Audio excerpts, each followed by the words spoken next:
Quiero saludar ya a esta hora de la noche a Paul Coca, quien es analista y nos acompaña en este espacio. Paula Saavedra te saluda, buenas noches, bienvenido, gracias por acompañarnos. Hola, ¿cómo están? Muy buenas noches, muchísimas gracias por la invitación.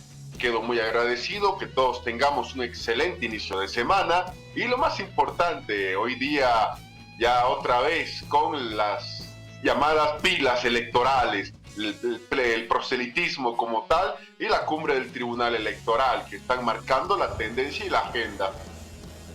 Precisamente sobre este tema es que vamos a conversar, Paul. Hace minutos nada más se han conocido estas 15 conclusiones que han firmado los diferentes actores políticos. ¿Cómo calificas la jornada de hoy y la firma de estas conclusiones? Lo primero que hay que señalar son buenas intenciones, sin lugar a dudas. No vamos a decir lo contrario. Ahora viene el tema importante, la materialización de esas buenas intenciones. ¿Por qué? Porque nosotros tenemos que entender que el acuerdo que se ha llevado por sí solo no es obligatorio ni vinculante. Se requiere todavía mucho para tener unas elecciones tranquilas, unas elecciones absolutamente normales y que respeten el voto popular. Obviamente dentro de los invitados hay, por ejemplo, organizaciones políticas sin representación parlamentaria. Hay otras que sí las tienen. Las que tienen representación parlamentaria tienen que aunar esfuerzos. El tema del presupuesto también, el tema de los debates, el tema de garantizar las elecciones, el tema de tener un TREP, donde cualquier persona pueda ver en tiempo y hora real el tema del resultado del proceso eleccionario como tal, y también saber a ciencia cierta los resultados para evitar manipulaciones. Es decir, como buenas intenciones, perfecto, pero ahora falta la voluntad y sobre todo el cumplimiento real y efectivo de los puntos acordados el día de hoy aquí en la ciudad de La Paz.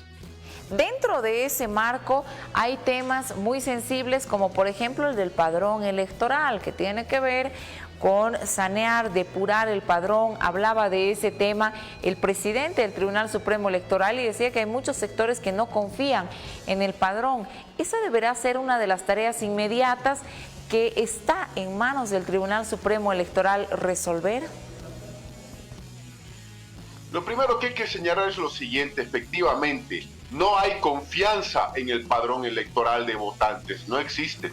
Mucho más cuando hay una dualidad de registros entre lo que es el servicio de identificación personal y el registro ante el Tribunal Electoral para votar.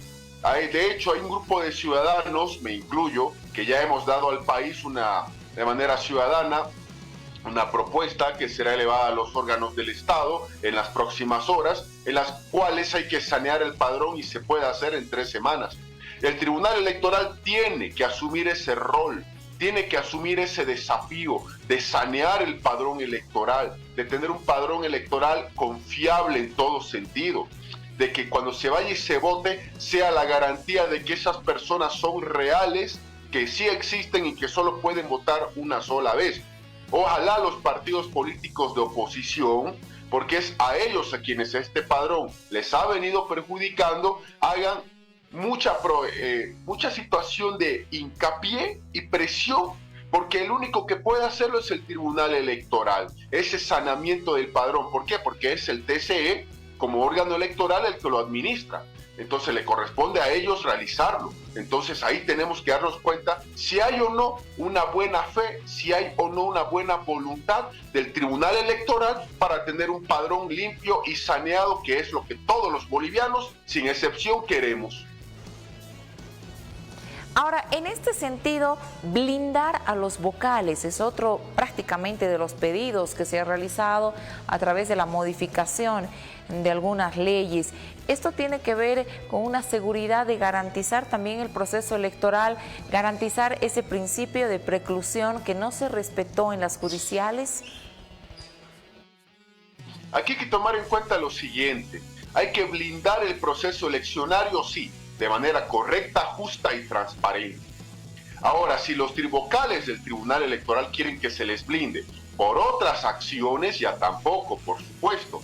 Todos sabemos, por ejemplo, que hay la ley SAFCO 1178, la responsabilidad por la función pública, por las acciones o omisiones, la responsabilidad en ejercicio de un cargo público. Todas esas acciones son personalísimas. Pero si es garantizar no a los vocales como tal, al proceso eleccionario, sí, claro que hay que hacerlo. Pero para ello hay que cortar a los autoprorrogados, por ejemplo, que siguen en sus funciones, esos magistrados del Tribunal Constitucional. Es decir, no vamos a dar votos de buenas propuestas o de buenas intenciones sin materializar lo que se está viendo. Si se quiere, obviamente, un proceso eleccionario 2025 que no repita lo del 2024 con las judiciales, cortemos a los autoprorrogados. Simple y sencillo. Entonces ahí vamos a tener que los autoprorrogados no van a tomar decisiones a nombre de más de 11 millones de habitantes. Ahora, en este sentido, también se habla de recursos para garantizar el voto en el exterior, pero sobre todo el funcionamiento del TREP. ¿Cuán real es este pedido que se debe hacer y cuánto bien le haría a la democracia tener habilitado este sistema de conteo rápido? Lo primero es lo siguiente: se tiene que garantizar la votación de nuestros compatriotas en el extranjero. La constitución política del Estado es clara. Las elecciones generales se votan en Bolivia y se votan en el extranjero, van de la mano. Una situación de que solo se vote en Bolivia este 17 de agosto y no en el extranjero es una situación que va a poner absolutamente contra la pared a un proceso eleccionario. Entonces eso es una primera aclaración que le decimos a la población. La Constitución es clara al respecto. Tiene que ser el 17 de agosto votación en Bolivia, votación en el extranjero. Segundo aspecto, la última experiencia con el TREP nos ha enseñado a nosotros de que ese sistema, para tener un conteo rápido, es bueno mientras no se lo manipule. ¿Dónde se generó el fraude informático del año 2019? En el Tribunal Electoral, cuando por más de 24 horas suspendieron el conteo del TREP y cuando se reanudó, Evo Morales ganador en primera vuelta. Así de simple y sencillo. Si se va a tener un TREP, que tiene que tenérselo, por supuesto, que está al alcance de toda la población, con absolutamente protección en el sistema, obviamente tiene que ser garantizado para que toda la población conozca resultados. Caso contrario, vamos a estar a ciegas y vamos a pasar lo mismo que pasó en las elecciones 2020 y en las elecciones judiciales del 15 de diciembre pasado, que ya estaban los resultados, solo faltaba la votación.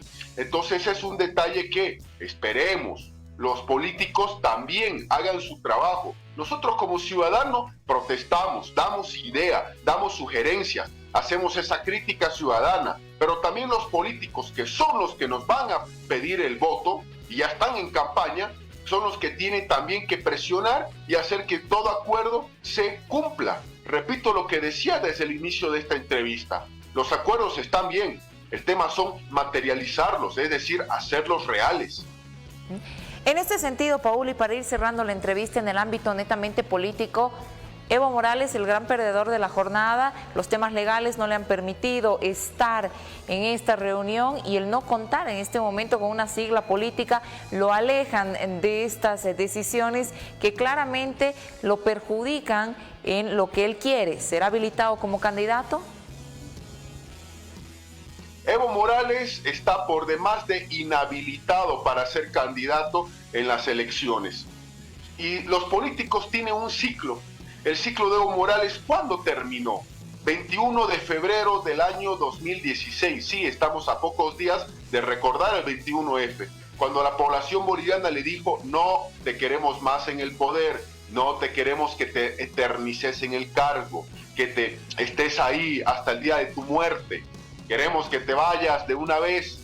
Y eso pasó el 21 de febrero del 2016. Ese día cumplió Evo Morales su ciclo político. Y lo que él hizo fue llevar al país a una convulsión social por los caprichos personales de querer seguir en el poder.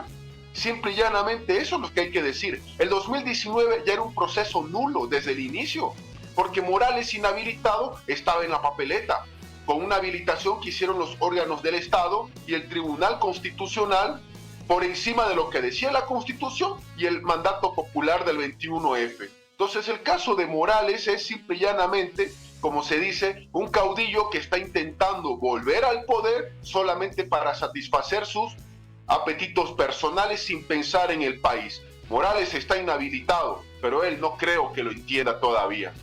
Paul, quiero agradecerle mucho por estos minutos dedicados a Cartas sobre la Mesa, hablar de este tema, de estos 15 puntos, este acuerdo al que se ha llegado, se ha firmado, y esperemos, como usted decía, que exista la voluntad política para poder aplicar estos acuerdos. Muchísimas gracias y hasta una nueva oportunidad. Buenas noches. No, muy buenas noches. Yo quedo honrado y agradecido por la entrevista, por este espacio. Muchas gracias y que tengamos todos un excelente inicio de semana. Mil gracias. Muchísimas gracias. Paul Coca nos acompañó.